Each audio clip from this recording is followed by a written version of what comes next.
Now, welcome to this mathematics lesson. I am your teacher, Joseph Rudelopati.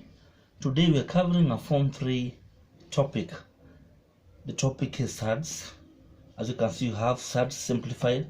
I want to try as much as possible to make it simple in terms of how you are going to understand it. Now, the topic will be covered in the following section. These are the content. We have number 1, rational and irrational numbers. Number 2, we shall focus on understanding what a surd is. So we are discussing surds. Number 3, orders of surds. Number 4, simplification of surds. Number 5, reversed simplification of surds. We are going to see what we mean by that term. And then number 6, basic operations on surds. Number 7, we are going to focus on the concept of conjugate surds. Then number 8, we are going to focus on the concept of rationalization of denominators. Then lastly, we are going to focus on revision questions, just to make sure that you have understood the topic well. So we begin with our first part, rational and irrational numbers. So what's a rational number? A rational number is a number that takes the form x over y. Which form? X over y. Then where x and y are integers. X and y should be integers, and y should not be equal to 0. So y should not be what? A value 0. Remember, integers are whole numbers, both positive and negative, including 0. In your form 1, you discuss about what you call natural numbers. Then we went to whole numbers. Remember, natural numbers were simply positive whole numbers. Then whole numbers included, of course, positive whole numbers and of course 0.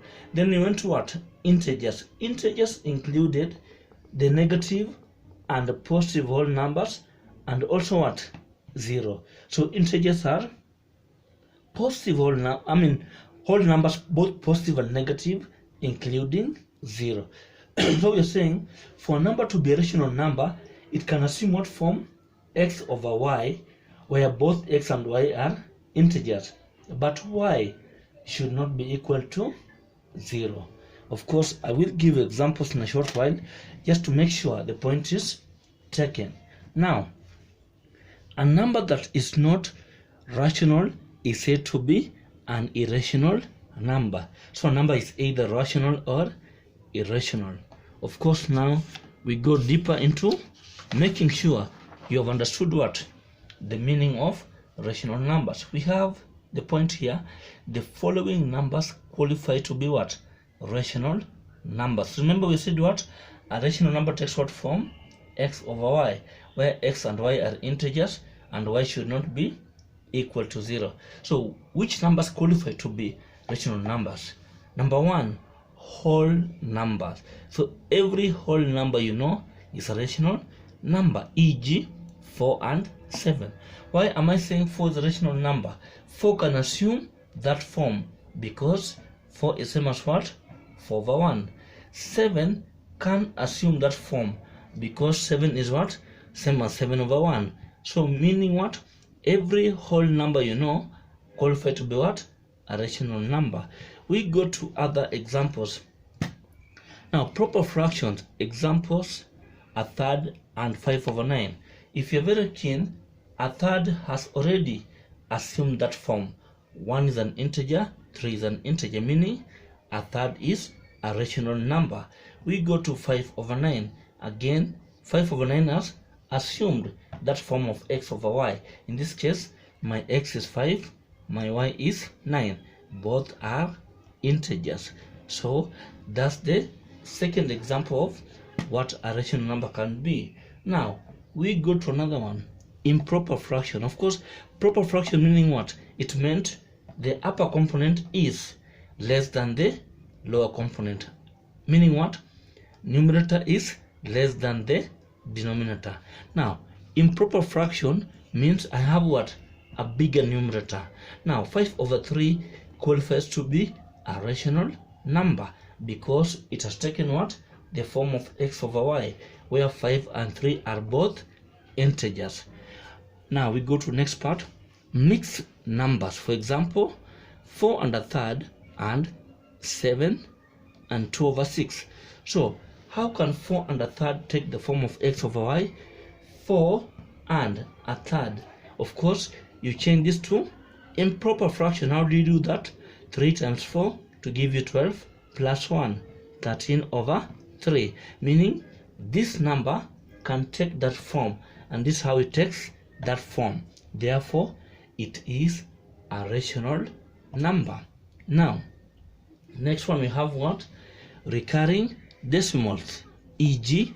0.3 recurring. In your form 1, you covered, of course, the concept of converting recurring decimals into what? Of course, fraction. Now, how do you do that? We argue, let this, of course, the recurring decimals means what? In this case, 0.3 recurring means 3 is the number appearing again and again. So we argue that we let a fraction whose value is that be x. So let x be what? 0.333. Then what about 10x? So 10x means what? I've multiplied this by 10. So also multiply this by 10 to give you what? 3.3333. Then you bring this x here, bring its equivalent decimal here, and then you do what? You subtract. What do you get? You get 9x is equal to 3. Eventually divide that, you get x is what? A third. Meaning this recurring decimal can take what form? The form of x/y, which is what? A third. Therefore, it qualifies to be what? A rational number. We go to the next part. We see what can also be termed as rational number. What is that? Square root of perfect squares, e.g. square root of 4 and square root of 25. Let me quickly just explain what we mean by perfect squares. Now, perfect squares can be defined in two ways. Number one, a number that has what? An exact square root. For example, 25 has an exact square root of 5. 4 has an exact square root of 2. Therefore, 25 and 4 are what? Perfect squares, because they have the exact square root. That's the first definition of a perfect square, a number which has an exact square root. Now, 3 is not a perfect square because it does not have what? An exact square root. We go to the next part. Definition of a perfect square. A perfect square can also be defined as a number which can be factorized into two identical factors. Now, if I was to factorize 4, what will I get? 2 goes there, 2 goes there, 1. So what is 4? 2 times 2. The factors are identical. Now what about 6? When you factorize 6, what do you get? You get 2 times 3. The factors are not identical. Therefore, 6 is not a perfect square. So what's a perfect square? It's either a number which has what? An exact square root, or a number which can be factorized into two identical factors. So you're saying the square root of such a number will be what? A rational number. So we have said a rational number can be what? The square root of perfect squares, e.g. square root of 4, which will be 2. And 2 is same as what? 2/1. It can also be what? Square root of another perfect square, 25, whose root is what? Exactly 5, which can be written as 5/1, meaning it has taken the form x/y, where x and y are integers. So we go to our last part. What is the last part? Cube root of perfect cubes, e.g. cube root of 8 and cube root of 27. Now what's a perfect cube? It's simply a number which has an exact cube root. So the cube root of 8 will give you 2, which can be same as what? 2 over 1. Meaning what? It is a rational number. Now cube root of 27 will give you exactly 3, which is 3 over 1. Again, it has taken what? The form of x over y, meaning this and that are, of course, rational numbers. Now, having cleared that, we look at an example of a question here. Now, what is the question? Fill the table given below by placing the following numbers in the correct column. We have root 2 or square root of 2. We have 2 over 3. We have 0.6 recurring. We have cube root of 8, square root of 25. We have the fraction 1 and 2/3. We have cube root of 5. We have 9, and we have what? Square root of 10. So we have rational numbers which should be placed here, and we have what? Irrational numbers. So root 2, looking at 2 is not a perfect square. Therefore, root 2 will be what? An irrational number. What about 2 over 3? 2 over 3 already has taken what form? X over y, where both 2 and 3 are integers. Therefore, 2 over 3 is what? A rational number. 0.6 recurring, that is a recurring decimal. We have said all recurring decimals are rational numbers. We go to cube root of 8. 8 is a perfect cube. Therefore, the cube root of 8 will give you what? Exactly 2, which can be written as 2 over 1. Therefore, this is what? A rational number. Now, square root of 25. 25 is a perfect square. Square root of 25 will be a rational number. 1 and 2/3. Now, 1 and 2/3 can be written as what? 5 over 3, meaning it has taken that form. Therefore, it is what? A rational number. Cube root of 5. 5 is not a perfect cube. Therefore, cube root of 5 is irrational number. 9 is a whole number. Therefore, is a rational number because it can take what form? 9 over 1, the form x over y. We go to square root of 10. 10 is not a perfect square. Therefore, square root of 10 is what? An irrational number. So what do you have? Root 2 irrational. 2 over 3 rational. 0.6 recurring rational. Cube root of 8 rational. Square root of 25 rational. 1 and 2/3 rational. Cube root of 5 irrational. 9 rational. Square root of 10 irrational. So we are done with that, and of course we go now to our next part. We define what a surd is. Now, what's a surd? Remember, I'm trying to make it as simple as possible. So a surd can be defined in the following ways. Number 1, a surd is a square root of a number that is not a perfect square. So if I have root 4, I cannot call this a surd. Why? 4 is a perfect square which has what? An exact square root of 2. But if I have root 3, I have root 5 and root 7. 3, 5 and 7 are not perfect squares, so I can term this as surds. So what's a surd? In simple terms, a square root of a number that is not a perfect square. Okay, root 36, I cannot call this a surd. Why? 36 is a perfect square, and the exact square root of 36 is what? 6. So what's a surd? I've said square root of numbers that are not perfect squares. Definition number 2.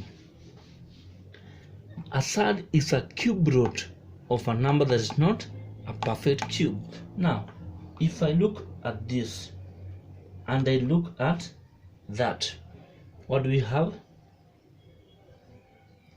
And maybe look at, can just give, let's say, 2 more. So I have cube root of 8 will give me an exact value of 2. Cube root of 20 does not have an exact, of course, value. Cube root of 125 is exactly 5. What about cube root of 10? Does not have what? An exact answer of or value. So I can call this what? Surds. So cube root of numbers which are not perfect cubes. Now we want to, of course,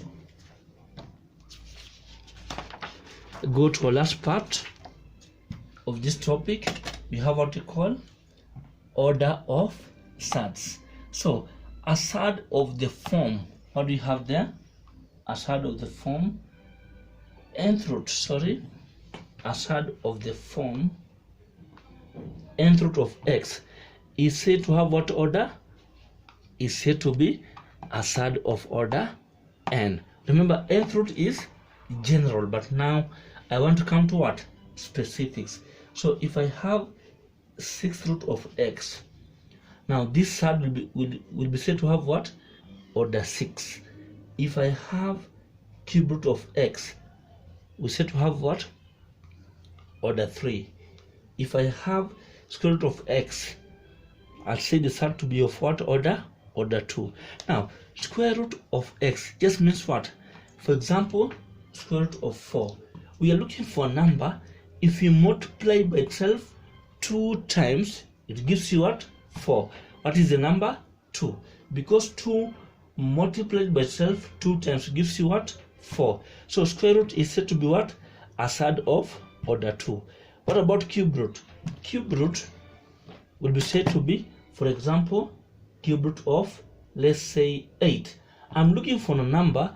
If you multiply by itself, of course 3 times gives you 8. The number is 2, because 2 times 2 times 2 gives you what? 8. So here the focus is 3 times. So a cube root of a number is said to be, of course, now the surd will have assumed which order? Order 3. So what about 6th root? We said is order 6. So we are done with that. Let's look at the example here. State the orders of the following surds. When you have root 6, what is the order? Of course, the order will be order 2. What about 4th root of 5? The order will be order 4. Cube root of 11, the order will be order 3. And of course, this marks the end of our first lesson in surds.